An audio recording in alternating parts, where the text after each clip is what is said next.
La Peña.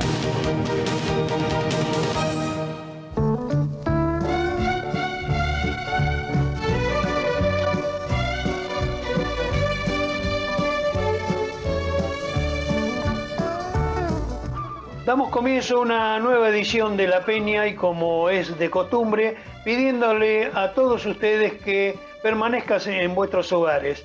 La pandemia nos está afectando, vamos a tratar que sea lo más leve posible. La Antártida siempre es un continente que ha llamado la atención por sus misterios, por todo lo que involucra a este continente blanco.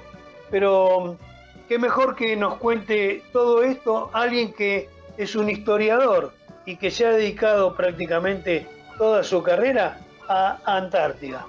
Vamos a conectarnos ahora con Pablo Fontana, un historiador de Malvinas. Pablo, un gusto. Hola, ¿qué tal? Un gusto. ¿Cómo va? ¿Bien? Muy bien. Bueno, lo que siempre se supone y se dice, el misterio de ese continente blanco. ¿Desde cuándo nosotros en Argentina tenemos como haber pisado por primera vez ese suelo? Bueno, mirá, el continente se descubre, se podría decir oficialmente, hace 200 años, ¿no? Los primeros viajes oficiales a la Antártida fueron en 1819, 1820. Fueron exploradores británicos, del Imperio Zarista también, rusos, norteamericanos, pero también había argentinos que trabajaban en la Antártida, ¿no? Que eran foqueros. Estos foqueros, hay registros, foqueros rioplatenses, argentinos, ¿no? Después de la independencia de Argentina en 1816. Hay registros de que estos foqueros ya estaban en la Antártida por lo menos en 1819, o quizás antes, ¿no? El tema es que como ellos no querían competencia en la Antártida, salían de acá de Buenos Aires sin informar de que iban a esas islas, ese continente, y generalmente lo que era informar acá en el puerto de que iban a algunas islas a la altura del Polo Sur, ¿no? Pero oficialmente no se conocía todavía la Antártida. De hecho, bueno, cuando llegó uno de los primeros exploradores, que fue Palmer, llegó justamente a la Antártida siguiendo a foqueros argentinos que pasaban por Malvinas. Bueno, él los vio que iban para el sur, decidió seguirlos para ver a dónde iban, porque no podía entender a dónde se dirigían estos foqueros, ya que se suponía que más al sur no había nada. Bueno, claro. Ahí siguiendo a los foqueros fue que llegó a la Antártida. Esa es la primera presencia, digamos, argentina que hay en el continente. Podríamos decir que los argentinos estamos entre los descubridores del continente blanco. Ahora bien, la primera presencia oficial argentina es en 1901. Si bien hubo planes del Estado, de la Universidad de Córdoba también, para hacer unos viajes de exploración en 1880, el Estado se concentró más en afianzar, digamos, un control sobre la Patagonia. Y recién en 1901 va oficialmente a la Argentina, ¿no? Ayudando a una expedición antártica sueca de Otto Nordenskjöld.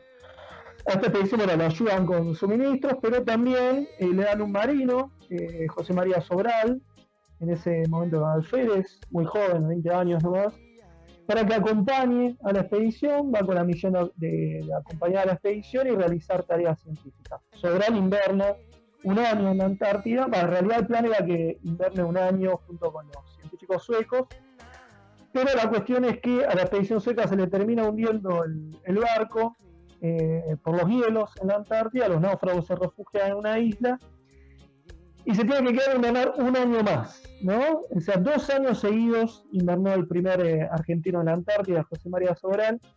El resto del mundo, bueno, en esa época no sabía qué le había pasado a esa expedición porque no había noticias.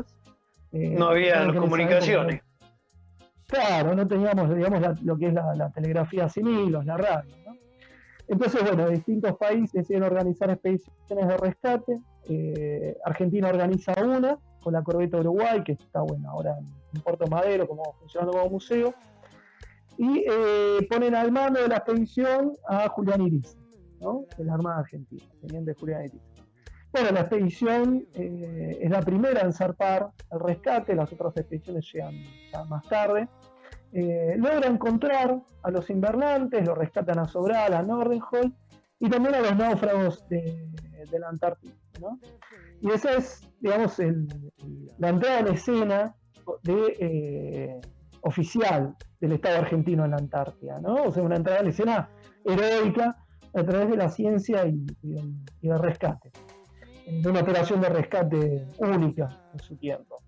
Bueno, y después, al año siguiente, a raíz de estos hechos, el Estado argentino decide empezar a tener presencia permanente en la Antártida, y en 1904 toman posesión de un observatorio meteorológico que una expedición escocesa había instalado en las Orcadas del Sur, ¿no? Esta expedición, bueno, le dona al Estado argentino ese observatorio porque quería que se continúe con los trabajos científicos, y si no, de otra forma hubiese quedado abandonada. Bueno, desde ese momento Argentina tiene presencia permanente, ininterrumpida en el sexto continente. Algo que recién los otros países van a tener a partir de la década del 40. O sea, fíjense cómo a nivel histórico los derechos que tiene Argentina sobre el continente antártico, bueno, son incuestionables, ¿no? Tenemos la antigüedad, la mayor antigüedad con presencia permanente en el continente, continua, con actividad científica continua, desde el 22 de febrero de 1904.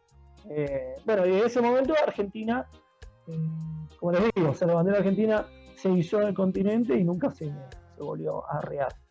Lo decían, los otros países lo van a hacer en la década del 40, durante la Segunda Guerra.